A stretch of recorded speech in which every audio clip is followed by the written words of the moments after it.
क्या आप जानते हैं that up to 5% of newborns can have a vascular problem, either a hemangioma or a vascular malformation? आज के इस वीडियो में मैं आपको बताऊंगा about differences between hemangioma and vascular malformation, and by the end of this video I'll show you some amazing results of accurate and proper expert treatment. अगर आप बहुत डिटेल में पढ़ना भी चाहते हैं, we have a very important landmark publication in the Indian journal of vascular and endovascular surgery, जिसकी link मैंने ऑलरेडी डिस्क्रिप्शन में डाली है। You can download that and read that too. इस वीडियो में आप काफ़ी सारे ऐसे फ़ोटोज़ देखेंगे जो शायद आपको पसंद नहीं आए, but these are real life photos and examples of patients who have come to us sometimes in early stages, sometimes in late stages. So please bear with us, and अगर आप ये नहीं देख पाए तो सिर्फ सुनिएगा। Let us start with the basics. Hemangioma और vascular malformation, ये इन दोनों में क्या differences है और ये अलग क्यों है? Hemangiomas by definition are benign tumors which are clusters of blood vessels. ये blood vessels में से बनता हुआ एक ट्यूमर जैसा है, कैंसर नहीं है बट ट्यूमर जैसा है, बिनाइन ट्यूमर है। They often appear as red और purplish patches on the skin. They are usually present a few days after birth.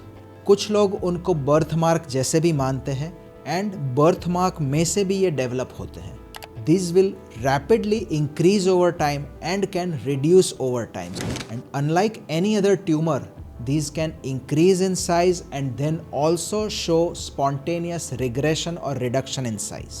Although कई बार ये hemangiomas are absolutely harmless, दिखते बहुत ही ज़्यादा हैं, but they can be harmless, and up to 90% of these will reduce in size or even disappear by the age of 9 years. On the other hand, vascular malformations are much more complex, and they will be usually present at birth but may be detected later in life. These can vary in size and shape and location also.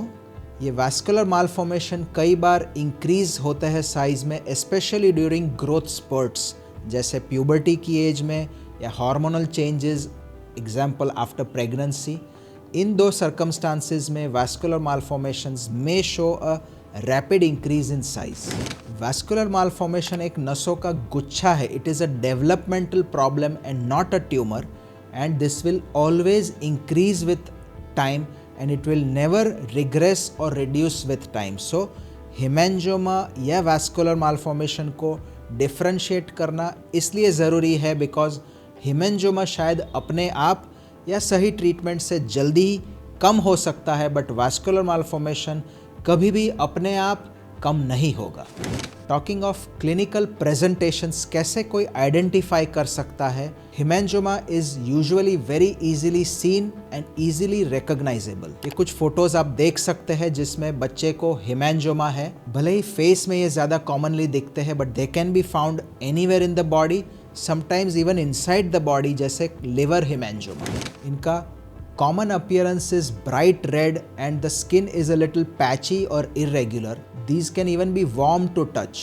अगर ये red irregular surface के साथ अगर ऐसे फूले हुए हैं, it gives rise to an appearance like a strawberry, and इसलिए इसको पहले strawberry angioma या cherry angioma भी नाम दिया गया था। अगर ये hemangiomas ज़्यादा साइज में बड़े हैं और they are near vital organs, either the eyes और the airway, then if they increase in size तो ये बहुत ज़्यादा प्रॉब्लम्स कर सकते हैं, बट बाय फार हेमेंजियोमास बहुत ज़्यादा प्रॉब्लम नहीं करते हैं।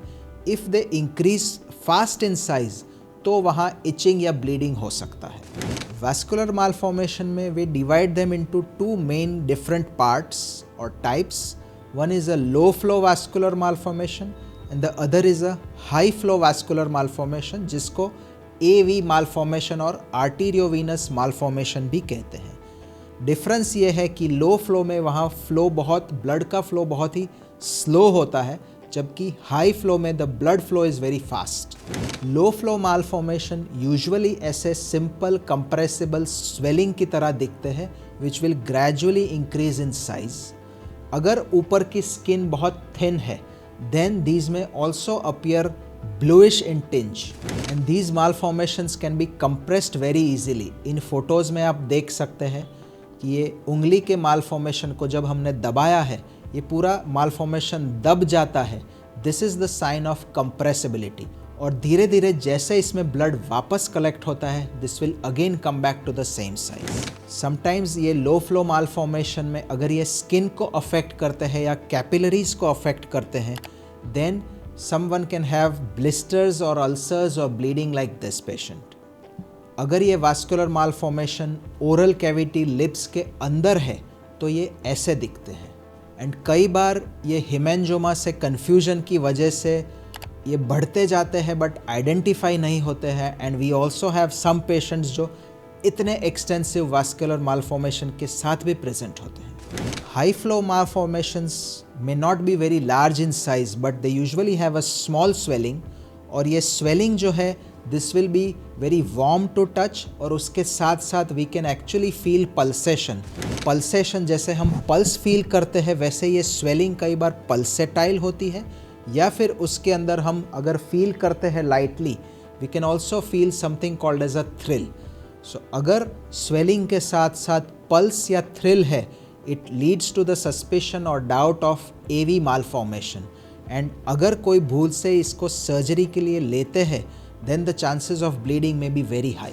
इसके अलावा AVMs can also give rise to problems or complication like this जैसे स्किन में अल्सर होना, स्किन डार्क होना and very rarely long standing AVMs may even give rise to heart failure. कुछ लोगों में ऐसे extensive vascular malformation पाए जाते हैं and this is one example जिसको हम KTS या क्लिपल ट्रेनाउनेस सिंड्रोम कहते हैं जिसमें पैर में ऐसी बड़ी बड़ी वेन्स दिखती है एंड साथ में स्किन में ऐसे स्पॉट्स दिखते हैं. बट इसी पेशेंट को जब हम पैर को ऐसे ऊपर करते हैं तो सारी वेन्स का ब्लड आ जाता है और पैर बिल्कुल ही नरम और सॉफ्ट हो जाता है. Coming to the diagnosis and treatment the most important is a clinical differentiation by an expert doctor. So make sure कि आप कोई अच्छे वास्कुलर स्पेशलिस्ट को कंसल्ट करें who can differentiate between hemangioma and vascular malformation. Diagnostic methods या tests में x ray, sonography या Doppler, CT scan, MRI, these all are important diagnostic tools to help know the extent of the problem. Talking of treatment, not everybody with these problems needs treatment. कई बार लोगों को ये misconception है कि tumour है इसलिए operation की ही ज़रूरत पड़ेगी but we will show you very good results with good best medical therapy for hemangiomas. Hemangiomas में कई बार मेडिसिन्स खास करके steroids and beta blockers like propranolol are very useful medicines to reduce the growth of these tumors and these medicines help to slow down the growth and also help in regression of hemangiomas. But यही medicines vascular malformation में इतनी useful नहीं होती. So if there is hemangioma, the first line treatment is always medical, which can be either steroids or beta blockers. Beta blockers के कई बार tubes या oils या ऑइंटमेंट्स भी आते हैं which can be used locally. इसके अलावा we use anti proliferative medicines like rapamycin और सिरोलिमस या टैक्रोलिमस जो अप्लाई करने से ये हेमेंजोमास साइज में श्रिंक हो सकते हैं, उसकी वैस्कुलरिटी कम हो सकती है. अगर हेमेंजोमा साइज में बहुत बड़ा है और it is rapidly increasing in size या it is near to vital organs like the airways, then we may have to do some other treatment which may be either laser therapy or embolization or partial surgical excision of hemangioma. But surgery fortunately hemangioma के लिए बहुत rarely करनी पड़ती है. Moving on to vascular malformations, the treatment is much more complex and it will be different for each different person. Sclerotherapy is one of the most common methods to treat vascular malformation. और इस photo में आप देख सकते हैं कि छोटे injection से हम गुच्छे के अंदर एक केमिकल डाल देते हैं जो एक गुच्छे को अंदर से ख़त्म कर देगा, ब्लॉक कर देगा. इनिशियली इसमें वहाँ स्वेलिंग आएगा और धीरे धीरे ये स्वेलिंग कम होगा और ये मालफॉर्मेशन की साइज़ उसमें कम होगी। स्क्लेरोथेरेपी में कई अलग अलग सॉल्यूशंस भी यूज़ किए जाते हैं which will depend on your size and response to treatment. Sclerotherapy में usually we need multiple sessions of treatment, और इन दो फोटोज़ में आप देख सकते हैं कि फिंगर मालफॉर्मेशन को मल्टीपल स्टेज स्क्लेरोथेरेपी के बाद कितनी हद तक हम ऑलमोस्ट 90% तक कम कर चुके हैं। So sometimes even without surgery, vascular malformations can be very well treated by repeated sessions of sclerotherapy. अगर कुछ लोगों में malformation बहुत ज़्यादा localized है and it can be removed without causing damage to the other tissues of body, then surgery is also a very good option, and we have shown a few steps of photographs of surgery जैसे हम पूरा malformation इसमें निकाल सकते हैं। Talking of AV malformations, the treatment is much more complex and challenging. इसके लिए we use a different technique जिसको हम एंजियो एम्बोलाइजेशन कहते हैं, एंड इसके अंदर we have to reach to something which is called as the nidus. So arteries और veins का जो कनेक्शन जहाँ होता है, दैट कनेक्शन पॉइंट और connection part is called as the नाइडस।